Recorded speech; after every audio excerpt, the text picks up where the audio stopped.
Get me out of here, man! What the fuck you mean, nigga? Get me the fuck out of here!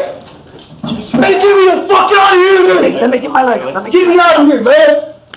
Just take him into the chair. Okay, we're in the chair. Alright. We'll take you tomorrow. Just put me on your visiting list. Alright. For jail and prison. Alright, man, stop touching me, man!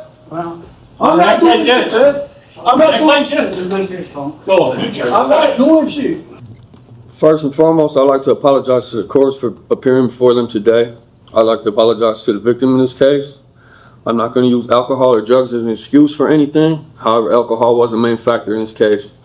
But I take full responsibility for my actions because I chose to make the irresponsible decision consuming too much alcohol than I could handle, causing poor, regretful choices leading to my incarceration. I've read the police reports and feel ashamed, embarrassed, and hurt because that's not the person I am. And I wouldn't be standing here today if I would have just been more responsible. I have 4 younger children that I've let down because of being locked away from them, missing out on watching them grow. Having to deal with that is a heartache alone. The only thing I can do now is work on myself while incarcerated, take advantage of all programs they offer, and become a better man and a better father, and not give up doing so. I have to make this my last time in jail, and I plan to. I'm sincerely remorseful to my victim in this case, letting her down when I was supposed to be a father figure in her life. I beat myself up over this every day. Over this, wishing I could take it all back. I just hope she can grow up in life and leave this in the past, and that it doesn't affect her future. Again, I'm sorry to everyone I caused pain to in this case. This man is in court on charges related to grooming a minor. Due to YouTube guidelines, I can't specify her exact age, but trust me, she was far too young for any of the excuses he's about to give. He walked into court acting remorseful, blaming it all on alcohol and claiming he's now a changed man. But the moment the judge brought up his behavior after the arrest, that calm demeanor completely cracked, and that blurred moment you saw earlier, that wasn't a glitch. That was the beginning of his full-blown meltdown. You'll see it all unfold soon. Let's get into it. Thank you. Why did you call her after you were in jail? Because I was told by the detective I was allowed to. Okay. I didn't call her, I called my wife and she answered the phone.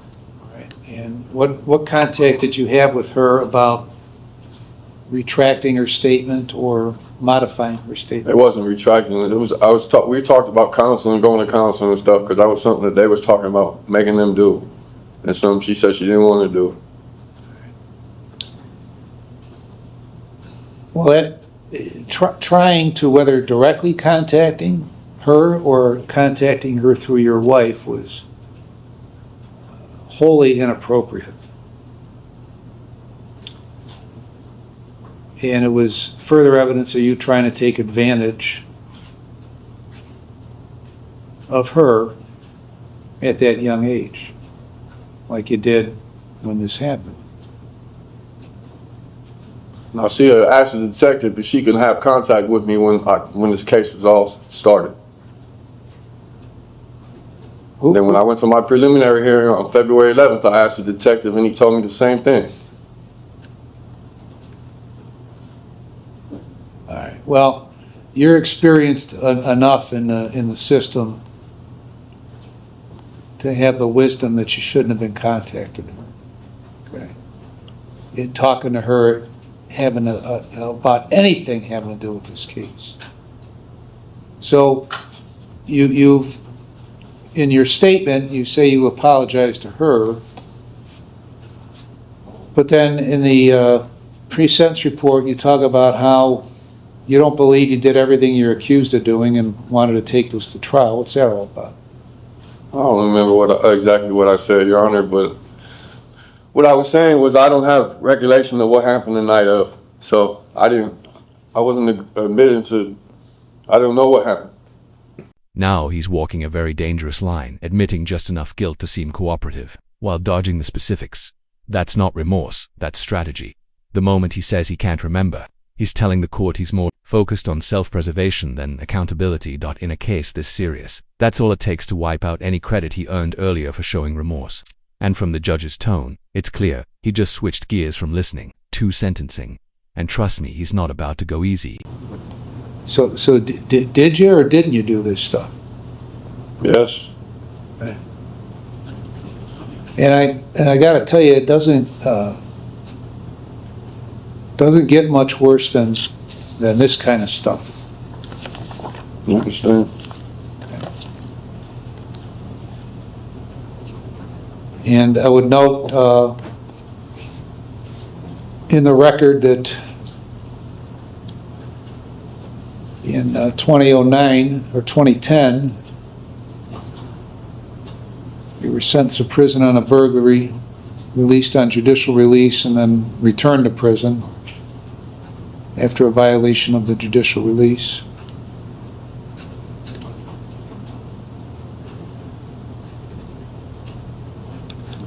And you were released January 7th of 13. You went back to prison on another case on May 1st of 13 and got out in August.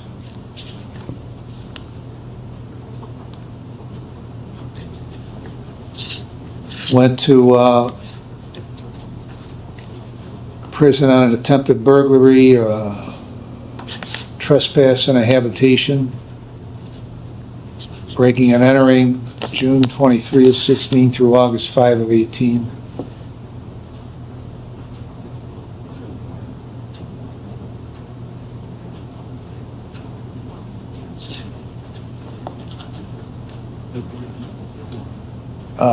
A whole bunch of theft offenses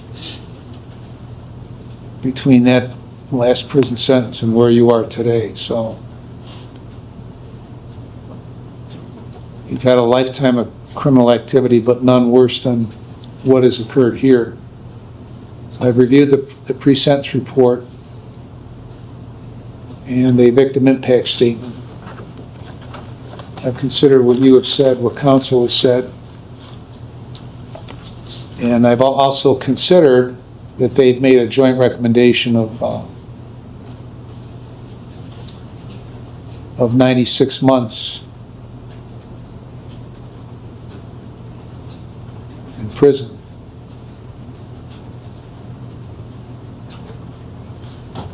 And so on count, and I've considered all the provisions in 29, 29, 11, 29, 29, 12, 13, and 14. In consideration of all that, on count 5, I'm going to sentence you to a term of 60 months. On count 6, I'm going to sentence you to a term of 60 months that will be consecutive to one another, with credit for 143 days. And consecutive sentences are necessary to protect the public from future crime by you and for appropriate punishment. All right, get out, man. Come on, man. Sit What down. you mean, man? Stay down. No, man. Get me the fuck out of here, man. Judge. Come on. And- Fuck, took my plea back, man. Get me the fuck out of here, man. Get me out of here. Get me out of here, man. Get me out of here, man. Almost done, Judge. Get me the fuck out of here. And they No, man. Get me out of here. Get me consecutive, out of here, man. What the fuck you mean, nigga? Get me the fuck out of here. Man, get me the fuck out of here, man. Let me get my leg. Get me out of here, man. Just take him into the chair. Okay, we're in the chair. All right. We're fixing it tomorrow. Put me on your visiting list Alright. for jail and All prison. right, man. Stop touching me, man. I'm not doing shit, man. I'm not doing shit. Go on, Judge. I'm not doing shit. This is exactly what happens when your entire plan hinges on sounding sorry, and the judge doesn't buy it. What we're watching isn't a breakdown, it's a delayed reaction to hearing the word consecutive. The court wasn't surprised. They've seen this play out before, maybe not always this loud, but definitely this familiar. For someone who spent the whole hearing carefully trying to control appearances, he lost that control fast. It's tragic, it's chaotic, but it's also a reminder that judges don't sentence based on apologies, they sentence based on patterns. So, what do you think? Was this true justice, or just the inevitable outcome? Drop your thoughts in the comments, hit that like button, and subscribe for more real courtroom moments. Thanks for watching, and I'll see you in the next one.